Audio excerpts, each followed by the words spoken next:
আপনাদের আরো মজবুত হবে। আল্লাহ বললেন মুহাম্মদ সাল্লাল্লাহু আলাইহি সাল্লাম তোমাদের কোনো প্রাপ্তবয়স্ক পুরুষের পিতা নন।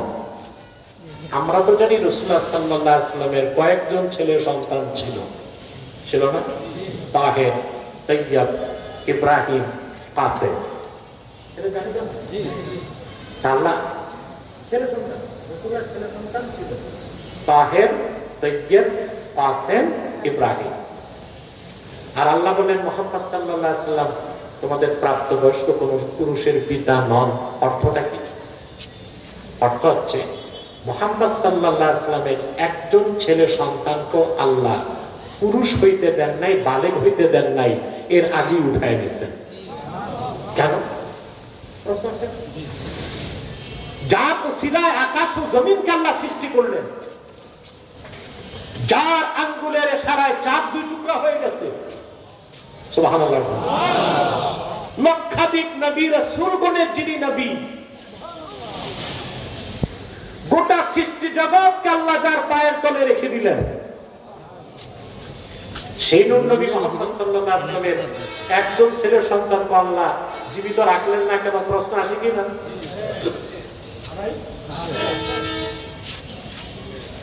রাসূলুল্লাহ সাল্লাল্লাহু আলাইহি ওয়াসাল্লামকে একজন ছেলের ব্যাপারে আল্লাহকে বলছেন আল্লাহ একটা বাঁচায় রাখো। আমার কথা তো বুঝতেছেন? আমি কিন্তু আপনাদের নারায়ণগঞ্জের সন্তান, এটা জানেন।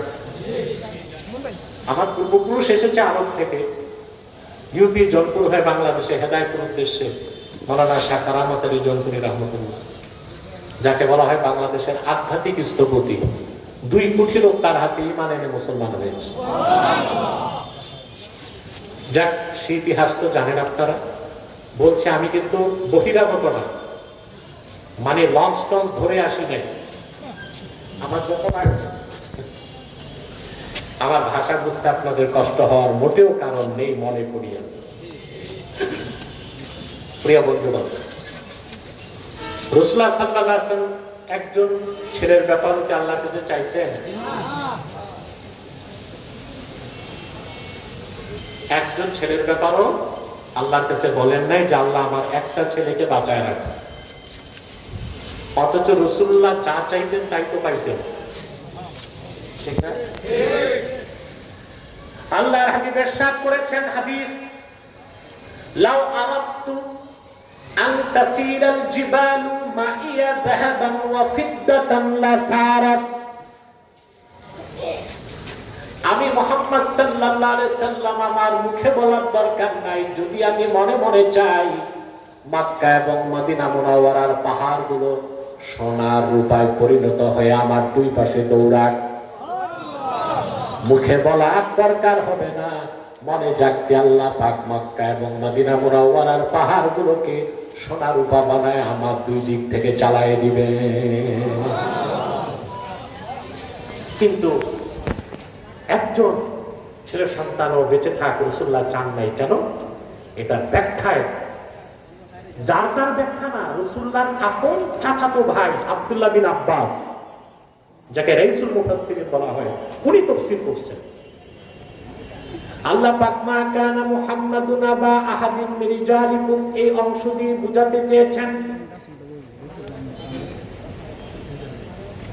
আল্লাহ তাআলা বলতে চেয়েছেন লাউলাম আখতিম বিমুহাম্মাদিন সাল্লাল্লাহু আলাইহি ওয়াসাল্লাম আন-নুবুওয়া লাজআলতু লাহু ইবনান ইয়াকুনু বা'দাহু নবী। আল্লাহ মা কানা মুহাম্মাদুন আবা আহাদিন মিন রিজালিকুম এই অংশ দিয়ে বুঝাই দিয়েছেন যে আমি যদি মুহাম্মদ সাল্লাল্লাহু আলাইহি ওয়াসাল্লামের মাধ্যমে নবুয়ত ও রিসালাতের দরজা বন্ধ করার সিদ্ধান্ত না নিতাম, অবশ্যই আমি আমার রাসূলের একজন ছেলে সন্তানকে জীবিত রাখতাম, যাকে আমার হাবিবের পর নবী বানাইতাম। যেহেতু আমার সিদ্ধান্ত আদম সৃষ্টির আগে নেওয়া হয়ে গেছে, মুহাম্মদ সাল্লাল্লাহু আলাইহি সাল্লাম আমার সর্বশেষ নবী ও রাসূল, এই জন্য আমি আমার নবী মুহাম্মদ সাল্লাল্লাহু আলাইহি সাল্লামের একজন ছেলে সন্তানকে জীবিত রাখলাম না, নাবালেগ থাকতে উঠায় দিলাম, বিশ্ববাসীকে এই কথা বুঝাই দিতে যে মুহাম্মদ সাল্লাল্লাহু আলাইহি সাল্লাম আমার সর্বশেষ নবী ও রাসূল। যদি আল্লাহ তার হাবিব, কথাটা বুঝতে পারছেন? এরপর আবার আল্লাহ স্পষ্ট করে দিলেন, ওয়ালাকিন রাসূলুল্লাহ, বরং মুহাম্মদ সাল্লাল্লাহু আলাইহি ওয়াসাল্লাম আল্লাহর রাসূল। সেই দৃষ্টিকোণ থেকে পৃথিবীর সকল মুমিনই আল্লাহর রাসূলের রূহানী সন্তান। সকল মুমিন কি রূহানী সন্তান, কিন্তু আল্লাহর হাবিব কোন প্রাপ্তবয়স্ক পুরুষের পিতা নন। ওয়া খাতামান নবীন, এবং মুহাম্মদ সাল্লাল্লাহু আলাইহি সাল্লাম সর্বশেষ নবী। ঘোষণাকার আরো জোর বলতে হবে, ইসলাম প্রথা সর্বস্ব ধর্ম না। প্রথা মানলে মুসলমান হওয়া যায় না, ঈমান আনলে মুসলমান। ইসলাম ছাড়া যত ধর্ম আছে সব প্রথা সর্বস্ব। যেমন কোন হিন্দু, সে যদি পূজা পার্বণ করে, হিন্দু সমাজ তাকে হিন্দু বলে আইডেন্টিফাই করবে যদি সে রামকৃষ্ণের অস্তিত্বকে বিশ্বাস না করে। কোন ইহুদি, সে যদি দাউদকে, ডেভিডকে না মানে, জ্যাকবকে না মানে, মুসাকে না মানে, কিন্তু সে যদি সিনাগগে যাতায়াত করে, ইহুদি সমাজ তাকে ইহুদি বলে মেনে নিবে। কোন খ্রিস্টান যদি জেসাসকে, ঈসা, রুহুল্লাহকে বিশ্বাস না করে, কিন্তু সে যদি গির্জায় যাতায়াত করে, বুকে একটা ক্রুশ লাগাইতে পারে, তাকে খ্রিস্টান বলে স্বীকৃতি দেওয়া হবে। কোন বৌদ্ধ যদি গৌতম বুদ্ধকে বিশ্বাস নাও করে, প্যাগোডায় যাতায়াত করলে সে বৌদ্ধ হতে পারে। কিন্তু কোন একজন ব্যক্তি যদি আল্লাহর কোরআনের সূরা ফাতিহা থেকে সূরা নাস পর্যন্ত কোন একটা বাক্যের, কোন একটা শব্দের, কোন একটা অক্ষরকে বিশ্বাস না করে, সে যত নামাজ পড়ুক, রোজা রাখুক, তার মুসলমান বলার কোন সুযোগ নাই। আছে এখানে ইসলামের হাকিকত, এখানে ইসলামকে বুঝার বিষয়। ইসলাম গতানুগতিক কোন ধর্ম না যে থোতায় ছটাকখানি দাড়ি, 2-4 রাকাত নামাজ পড়ে আপনি মুসলমান হয়ে যাবেন। সবকিছুর আগে ইসলামের মূল স্তম্ভ ঈমান। ঈমানের ক্ষেত্রে কোনো ছাড় নাই। প্রিয় ভাইরা, একটা সূক্ষ্ম ব্যাখ্যা আপনাদেরকে শোনাচ্ছি। কোরআন শরীফে আল্লাহ তাআলা দেখা গেছে একটা শব্দ কয়েক জায়গায় ব্যবহার করছেন, কয়েক অর্থে। যেমন সাওম অর্থ কি? রোজা। এক জায়গায় সাওম অর্থ রোজা, পানাহার থেকে বিরত থাকে। আরেক জায়গায় অর্থ নিয়েছেন আল্লাহ সাওম অর্থ কথা না বলে চুপ থাকা। কথা না বলে চুপ থাকা। এখন কোন জায়গায় কি অর্থ তা নির্ধারণ করতে হবে হাদিস থেকে। কিসের থেকে? যেমন আল্লাহ বলেন, কুতিবা আলাইকুমুস সিয়াম, আমি তোমাদের উপর রোজাকে ফরজ করছি। এখানে সাওম অর্থ পানাহার থেকে বিরত থাকে। সূরা মারইয়ামের ঘটনায় আল্লাহ বলেন, মারইয়াম বললেন, ইন্নী নাযারতু লির-রাহমানি সাওমা ফালান উকাল্লিমাল ইয়াওমা ইনসিয়া, আমি রহমানের নামে মান্যত করলাম, আমি কোনো পুরুষের সাথে কথা বলবো না। সেখানে সাওম অর্থ কথা না বলে চুপ থাকা।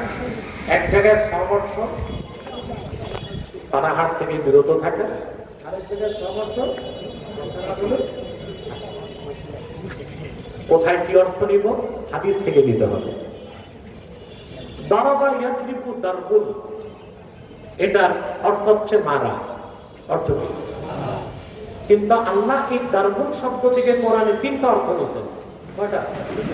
যেমন আল্লাহ রাব্বুল আলামিন বলেন, ওয়া আখারুনা ইয়াদরিবুনা ফিল আরদি ইয়াবতাগুনা মিন ফাদলিল্লাহ।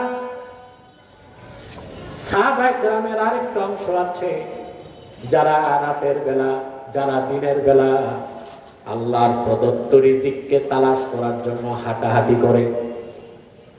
এখানে দরবা ইয়াদরিবু অর্থ মারা না, দরবা ইয়াদরিবু অর্থ হাঁটা।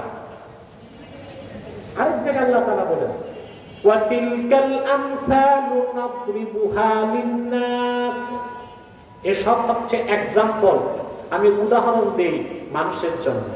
দরবুন থেকে এখানে অর্থ উদাহরণ দেওয়া। আরেক জায়গায় আল্লাহ মুসা নবীর ঘটনায় বলেন, ফাদরিব বিআসাকাল হাজার, মুসা তুমি লাঠি দিয়া পাথরে মারো। একই শব্দ, একই ধাতু, একই অক্ষর থেকে একই শব্দের আল্লাহ অর্থ নিয়েছেন কয়টা?